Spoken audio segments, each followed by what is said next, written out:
boşu egilmesin hiç bir otanı. Kargap oç olsa ha minglab düşmeni. Kabirde yonmesin inson kafeni. Hiç kaçon farzantindi boşu egilmesin hiç bir otanı.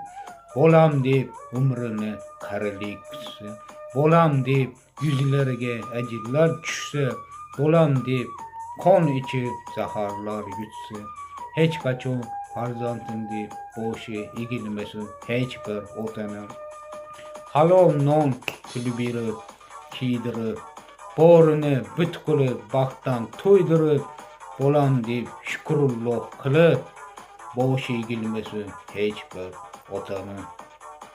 Ey farzand bugun unutgandan misol, topsang vaqt bo'lsa xabar ol. Unutmang hayotga bir marta kelar inson, boshi egilmasin hech bir otani.